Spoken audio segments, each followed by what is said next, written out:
بسم اللہ الرحمن الرحیم۔ السلام علیکم ورحمۃ اللہ وبرکاتہ۔ شب برات کی فضیلت اور ہمارے مسلم نوجوان۔ شب برات کے بارے میں یہ کہنا بالکل غلط ہے کہ اس کی کوئی فضیلت حدیث سے ثابت نہیں۔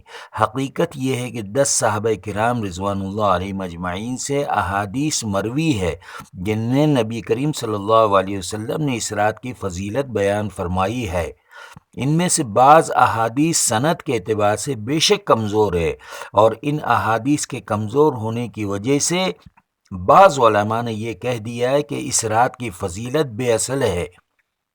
لیکن حضرات محدثین اور فقہاء کرام کا یہ فیصلہ ہے کہ اگر ایک روایت سند کے اعتبار سے کمزور ہو لیکن اس کی تائید بہت سی دیگر احادیث سے ہو جائے تو اس کی کمزوری دور ہو جاتی ہے۔ اور جیسا کہ میں نے عرض کیا کہ 10 صحابہ کرام رضوان اللہ علیہم اجمعین سے اس کی فضیلت میں روایات موجود ہے، لہٰذا جس رات کی فضیلت میں 10 صحابہ کرام رضوان اللہ علیہم اجمعین سے روایات مروی ہو اس کو بے بنیاد اور بے اصل کہنا غلط ہے۔ امت مسلمہ کے جو خیر القرون ہیں یعنی صحابہ کرام رضوان اللہ علیہم اجمعین کا دور، تابعین، تابعین کا دور، اس میں بھی اس رات کی فضیلت سے فائدہ اٹھانے کا اہتمام کیا جاتا رہا ہے۔ لوگ اس رات میں عبادت کا خصوصی اہتمام کرتے رہے ہیں، لہٰذا اس کو بدعت کہنا درست نہیں۔ صحیح بات یہی ہے کہ یہ فضیلت والی رات ہے، اس رات میں جاگنا اور عبادت کرنا باعث اجر و ثواب ہے اور اس کی خصوصی اہمیت ہے۔ محسن قوم و ملت و مربی قوم حضرت مولانا قبلہ مفتی تقی عثمانی صاحب دامت برکاتہم العالیہ بحوالہ اصلاحی خطبات۔ بزرگوں، دوستو، حضرت مولانا کی باتوں سے 100% اتفاق کے باوجود کہ یہ فضیلت والی رات ہے، اس میں عبادت کرنا باعث اجر و ثواب ہے، لیکن قلیل من عبادی الشکور کے تحت امت مسلمہ کے افراد بالخصوص نوجوان اس رات کو غیروں کے مشابہ جشن تقریب، خرافات، لغویات اور فضولیات میں بدل دیتے ہیں۔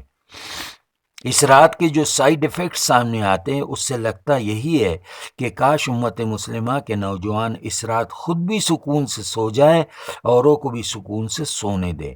آپ دیکھیں پوری رات چائے خانے موبائل بازی کے ساتھ آباد رہتے ہیں، نوجوان 2 ویلر پر سٹنٹ بازی کرتے ہیں، ایک بائک پر 4 نوجوان ریلی کی شکل میں شور و ہنگامہ کرتے پورے علاقوں میں گھومتے ہیں۔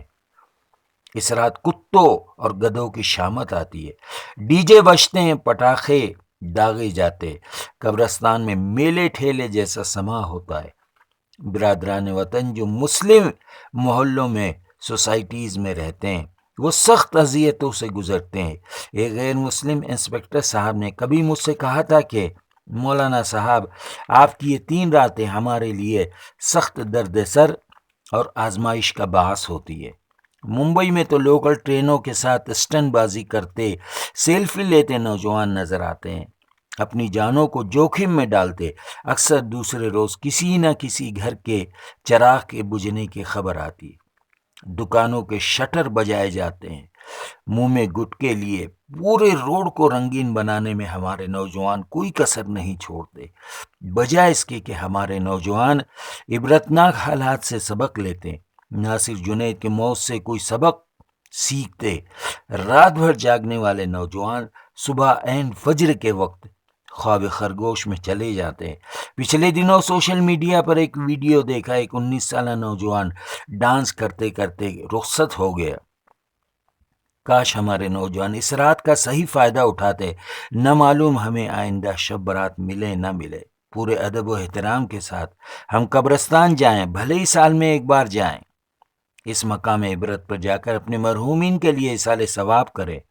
حالانکہ فرمان رسول صلی اللہ علیہ وسلم ہے کہ روزانہ قبرستان جایا کرو، موت کی یاد تازہ ہوتی ہے، دنیا سے بے رغبتی کا احساس پیدا ہوتا ہے۔